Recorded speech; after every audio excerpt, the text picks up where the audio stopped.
इस वीडियो में हम लोग डिस्कस करेंगे पिरामिड कैपिटल से बिजनेस लोन के बारे में।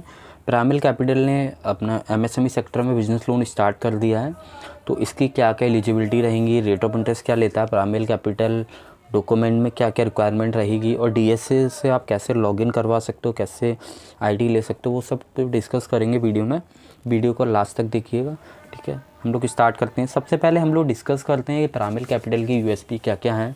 Pyramid Capital compare to other NBFC bank में क्या कुछ यूएसपी है जो बाकी बैंक एनबीएफसी में नहीं, पिरामिड कैपिटल में है, तो वो हम डिस्कस करते हैं। First of thing, pyramid capital की जो एबीबी है वो काउंट कर रहा है, वो 7,500 काउंट कर रहा है और एबीबी के जो डेट हैं 5, 15, 25 और 30 हैं। बट यहाँ पे पिरामिड कैपिटल एक चीज़ को करता है कि जो अमाउंट कैश में डिपॉजिट होता है आपके बैंक अकाउंट में, उनको पिरामिड कैपिटल एज आ एबीबी में उस अमाउंट को काउंट नहीं करेगा। जैसे सपोज आपके अकाउंट में 50,000 रुपये कैश में डिपॉजिट हुआ तो उसको एबीबी में काउंट नहीं करेगा। पहला ये। दूसरा, ये लोग क्या करते हैं, जो भी पर्सनल ट्रांजेक्शन उसको भी एबीबी में काउंट नहीं करेंगे, ओनली बिजनेस ट्रांजेक्शन को ये एबीबी में काउंट करेंगे। कैश डिपॉजिट नहीं करेंगे ये एबीबी में। और अगर कैश डिपॉजिट हो रहा है उस केस में क्या बोलते हैं, कंपनी का नाम सामने होना चाहिए, किस कंपनी के थ्रू हो रहा है। अगर उस कंपनी का नाम आ रहा है तो वो करेंगे, अदरवाइज डायरेक्टली वहाँ पे लिखा हुआ कैश डिपॉजिट तो ये लोग एक्सेप्टेड नहीं करेंगे। ये एम प्रोफाइल को कर रहे हैं, -1 सिविल को भी एक्सेप्टेड कर रहे हैं। ये पैन इंडिया में ऑलमोस्ट वर्किंग कर रहे हैं, बट इनके 300+ पिन कोड हैं। अभी ये कंफर्म नहीं है किस पिन कोड में वर्किंग करते हैं, किस पिन कोड में वर्किंग नहीं करते हैं। बट हाँ, जहाँ पे पिरामिड हाउसिंग है वहाँ पे लोग वर्किंग कर रहे हैं, बट सभी लोकेशन अभी ओपन नहीं है, तो वो आपको ब्रांच में जाके पता लगाना पड़ेगा कि कौन सी लोकेशन में पिरामिड कर रहा है। आप जैसे आपके नियरेस्ट जो भी ब्रांच हो पिरामिड हाउसिंग में, आप वहाँ जाके पता कर सकते हो।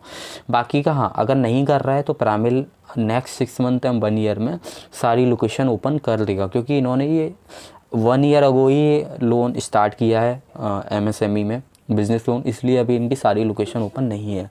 इनको मिनिमम 3 ईयर का बिजनेस विंटेज की रिक्वायरमेंट रहती है। बोथ रेंटेड ये लोग करते हैं, बट कंडीशन है इनकी कि आपके फैमिली या ब्लड रिलेशन में किसी पर्सन का पैन इंडिया में कहीं ना कहीं प्रॉपर्टी होनी चाहिए। जैसे सपोज मुंबई में मेरा बिज़नेस है, वहाँ वो भी रेंट पे है, और सपोज मुंबई में मेरा हाउस है वो भी रेंटेड है, बट मेरी प्रॉपर्टी मुंबई के किसी गांव में है या अदर स्टेट जैसे यूपी हो गया या मतलब बिहार हो गया, कोलकाता हो गया, किसी और मतलब पैन इंडिया में कहीं भी अगर प्रॉपर्टी है वो मेरे फैमिली के नाम पर है या कोई ब्लड रिलेशन उसके, तो इसको एज अ कंसिडर कर लेंगे। इलेक्ट्रिसिटी बिल की रिक्वायरमेंट रहेगी। ये सेविंग अकाउंट को भी एक्सेप्टेड करते हैं। पिरामिड अगर आपके पास सपोज 6 महीने का 8 महीने का जीएसटी है या अदर बिजनेस प्रूफ है और आपके पास आईटीआर बट 3 ईयर का है, तो उसको एज अ विंटेज में काउंट कर लेंगे ये लोग। मतलब आपके अगर आप आईटीआर पहले से भर रहे हो कंपनी के नाम से, बट आपका रजिस्ट्रेशन अभी हुआ है, तो ये लोग एज अ उसको विंटेज को कंसिडर कर लेते हैं, ठीक है। तो एक ये हो गया। नेक्स्ट हम लोग बात करेंगे एलिजिबिलिटी के बारे में। तो एलिजिबिलिटी में 700+ सिविल, 680 तक एक्सेप्टेड कर लेते हैं, बट बाउंस नहीं होना चाहिए। -1 को भी एक्सेप्टेड करते हैं। अप टू 48 मंथ तक का ये टेन्योर रख रहे हैं। Loan amount 1 lakh to 10 lakh है अभी इनका। एज जो है एप्लीकेंट की 23 ईयर्स से 65 ईयर्स है। को एप्लीकेंट की जो एज है वो 18 से 65 है, ठीक है।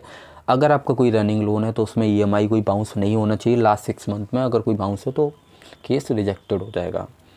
बिजनेस में स्टेबिलिटी 3 ईयर्स से ये सारी कंपनी को एक्सेप्टेड करते हैं। OPC, LLP, private limited, partnership and proprietor सारी कंपनियों के लोग कर रहे हैं। इंटरेस्ट रेट की अगर हम लोग बात करेंगे इंटरेस्ट रेट के बारे में, तो इंटरेस्ट रेट इनका 18 से 24 रिड्यूसिंग रहता है। प्रोसेसिंग फ़ीस जो है वो अप टू 4% प्लस जीएसटी है, depend on the loan and जो भी कस्टमर की प्रोफाइल है। अब अगर हम लोग चार्जेस के बारे में बात करें तो ईएमआई बाउंस चार्ज 500 रुपीज़ रहता है। ओवर ड्यू चार्जेस है वो 2% पर मंथ पहले टैक्सेस लगेगा। अगर आप 4 क्लोजर कराओगे लोन को तो 5% आउटस्टैंडिंग अमाउंट पे लगेगा, जो भी प्रिंसिपल अमाउंट होगा प्लस टैक्सेस फॉर क्लोजर में, ठीक है। बाकी का डॉक्यूमेंट की अगर हम बात करें, डॉक्यूमेंट में केवाईसी लगेगा, बिजनेस प्रूफ लगेगा, bank statement of the 6 month, office का एड्रेस प्रूफ। आईटीआर ऑप्शनल रहते हैं अगर आपके पास 3 साल पुराना बिजनेस प्रूफ है। अगर नहीं है तो आप एज अ विंटेज के लिए दे सकते हो।